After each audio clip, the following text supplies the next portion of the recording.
Welcome back to the John and Linetia Show. And our top story for today is Illinois proposing a increase in the speed limit for some of the interstates, I guess, or for all the interstates, I want to say. I think the minimum is like 65 on some of them. I know around me it's like 55 until you get to a certain place. It's 65. Yeah, I mean, ultimately the speed limits themselves. The 65 mile an hour speed limit in rural areas exists because the U.S. Department of Transportation basically tells the states, well, if you have a speed limit of no more than 65, then, or they did tell the states, if you have a speed limit of no more than 65, then you can get government money, federal money for your roads.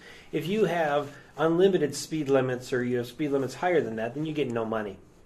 So they've done that, except that apparently the government has essentially allowed that 65 is no longer the upper limit. Right, and this is something that's across the U.S., actually. Right. 34 states are above 65 now. Yeah. I don't know if I like this idea. Ultimately it's like this. Whatever the speed limit is, there are, you could say maybe half of the people driving it are going to be driving slightly over the speed limit, 5 to 10 miles per hour. Right. Okay, so whatever it is. So when the speed limit was 55, people were driving 65. Okay, 60, 65. Speed limit 65, people driving 70, 75. So you bring it up to 70, be driving 75, 80. Simple enough. But to me, this seems like to me that it's just nothing but a way for Illinois to get more money. You know that if the speed limit is 70, people are going to be going 75, 80, 85.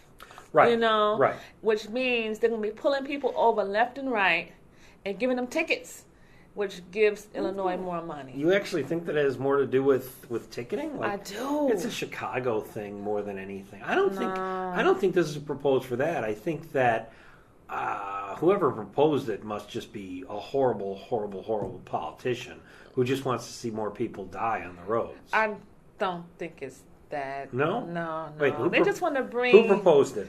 Who sponsored the it, ice though? cream dairy guy. What? The ice cream dairy guy. Jim Oberweis? Yeah. Well, there you did. go. There you go.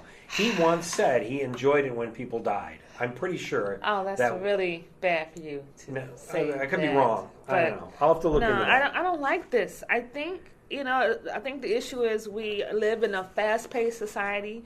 Everyone wants anything quick and fast in a hurry. People are rushing to work, because we didn't leave the house in time. We're rushing to work, Right. There's lots of traffic. And I'm feeling more accidents coming. So I don't think this should be allowed.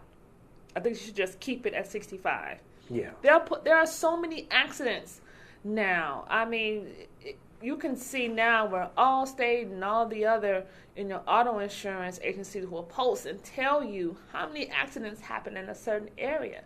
This is just not a good idea to me. Maybe other people might feel differently, but I just don't think this should go up.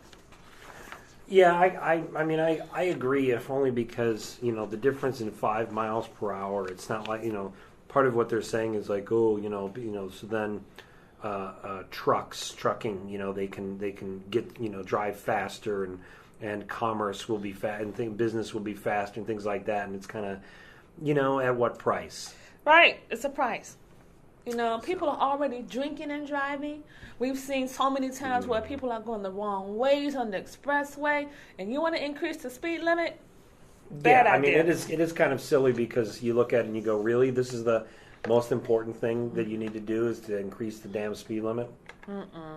35 states already have speed limits of 75 miles per hour or higher on some of their roads. A lot of those states, though, tend to be states that have a lot of, long stretches of, nothingness in their states. Like Montana and the Dakotas and Wyoming. And ultimately, they just look at that and go, well, 55 is way too slow. And, so, they're allowed to have much higher rates of speed. Some are even going at 85. Yeah. That's unbelievable. This morning, I know I was watching the news, and the story came up because it has passed the Senate. It's going to the House now. Mm-hmm. But they mentioned the Autobahn. I didn't know what that was. Really? Okay. So the Autobahn, for Germany. those of us who didn't know, right? I had no idea. Yeah. But this place, this interstate, I guess, I don't know if they call it interstate. And there's no speed limit. No speed limits. Yeah. None. Yeah, and you can go on YouTube and you could see the massive, horrible crashes. Yeah. See? Yeah. That's what I'm talking about. Right. I mean, this might be something that we might be looking at for the future. Well, the other thing is that generally automobiles are crash tested at speeds that you normally would have. Now, granted, you crash test an automobile, you could still get very hurt at 5 miles an hour. Mm-hmm. But they also crash test them at the high rate of speed, so that there's certain survival. You can't basically crash test cars at 65, 70 miles an hour, and then all of a sudden say speed limit's 80, 85. Mm-hmm. Mm-hmm. So, not a good idea. Okay. I kind of agree. I don't see the point. 65 seems enough. Honestly, 65 miles an hour. It's pretty damn fast. A guy just ran into someone's house yesterday. Yeah, I don't think he was on the expressway, though. That's not the point here. The point here is that people are doing crazy things behind the wheel. And I think that this kind of encourages that. Well, it encourages lead-footedness. That's for sure. Yes. Thanks for listening to the John and Linetia Show.